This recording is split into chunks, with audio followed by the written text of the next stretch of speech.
Hello aspirants and welcome to Competition Care. So আজি হৈছে geography series আমাৰ class number 4. So last class আমি গোটেই solar system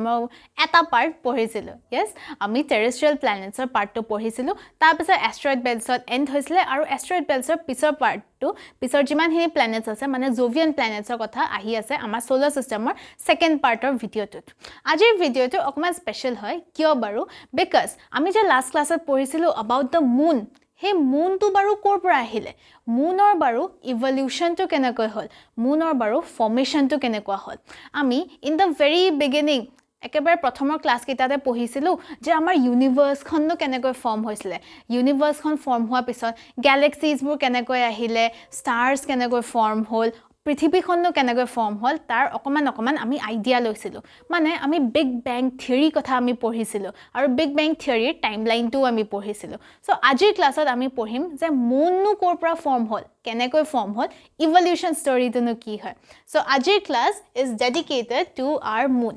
সো আমাৰ মুনৰ देयर आर টোটাল 3 থিওৰিজ তিনিটা থিওৰি আছে আৰু এই তিনিটা থিওৰি আমি ভালকৈ পঢ়িবলৈ গৈ আছো তিনিটা থিওৰি আছে হয় বাট এই তিনিটা থিওৰি একসেপ্ট নকৰে কিন্তু একসেপ্ট কৰাৰ মাজত অকল এটা থিওৰি আছে সো এফালৰ পৰা পঢ়ি যাও আমাৰ থিওৰি নম্বৰ 1 হৈছে the fission theory এটো হৈছে very first theory regarding the evolution of the moon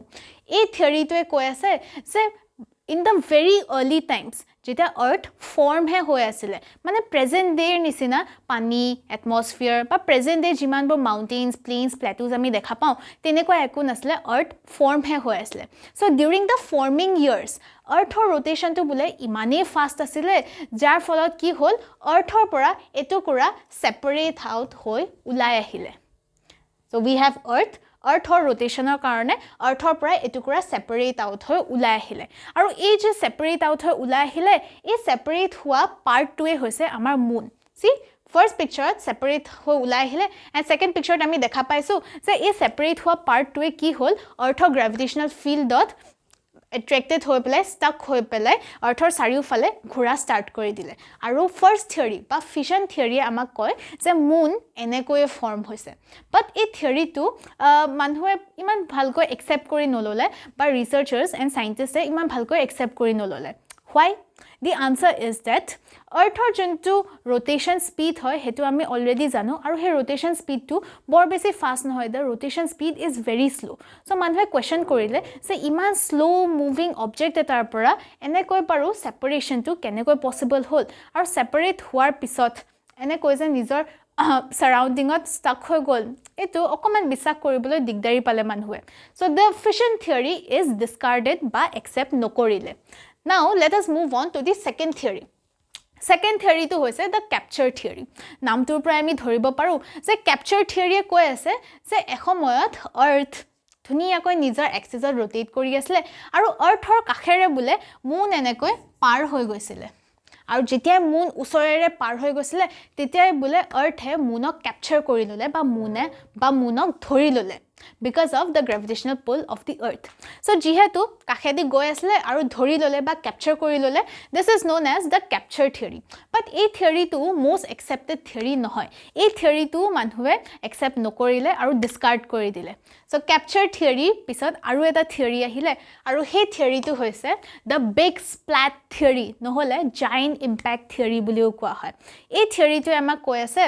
যে in the very early times যেতিয়া earth form হৈ আছিল তেতিয়া earthৰ কাখলে এটা বহুত ডাঙৰ celestial object আহিলে এটা বহুত ডাঙৰ rocky object আহিলে হে rocky objectৰ নাম হয় থিয়া so থিয়া আহিলে থিয়া কোৱা হৈছে যে আমাৰ যে fourth planet টো আছে মাৰ্সত কৈ 2 to 3 times larger হয় so মাৰ্সত কৈ বহুত ডাঙৰ rocky object বা rocky celestial body এটা আহিলে আৰু earthক আহি পেলাই ইম্প্যাক্ট কৰিলে বা আৰ্থৰ আহি সাৰফেসত আহি পেলাই কোলাইড কৰিলে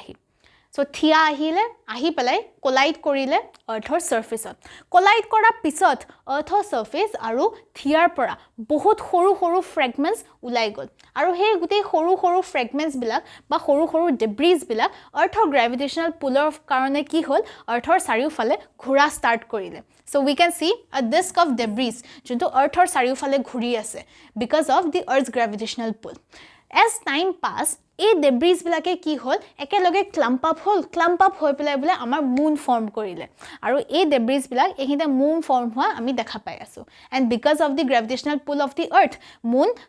আৰ্থৰ চাৰিওকাষে ঘূৰা ষ্টাৰ্ট কৰি দিলে so this is the big splat theory নহলে জায়ান্ট ইম্পেক্ট থিয়ৰী এই থিয়ৰীটোৱে আমাক এটোৱে কয় যে এনেকৈ মুন ফৰ্ম হৈছে হেতুটো কৈ আছে তাৰ লগতে এটো কয় যে আগতে আমাৰ আৰ্থৰ যোনডাল এক্সিস আছিল এক্সিসডাল বুলে একেবাৰে সিধা আছিল বাট বিকজ অফ দ্য কলিজন থিয়াৰ কলিজনৰ কাৰণে আৰ্থৰ এক্সিসডালটো বুলে অকমান বেকা হৈ গল কিমান বেকা হল আমি অলৰেডি লাষ্ট ক্লাছত পঢ়িছিলো যে 23.5 ডিগ্ৰী বেকা হৈ গল বা 23.5 ডিগ্ৰী টিল্ট হৈ গল সো বিগ স্প্লেট থিয়ৰী এই টিল্টিং অফ দি আৰ্থৰ কথাটো কৈ আছে আৰু এই বিগ স্প্লেট থিয়ৰী বা জায়ান্ট ইম্পেক্ট থিয়ৰীটোৱে হৈছে most accepted theory regarding the formation of the moon ba moon or evolution or most accepted theory so these are the three theories aru ei tinita theories er major pra most accepted kontu hoy hetu ami gom pai golo so ajir class to baru ekhinte eriso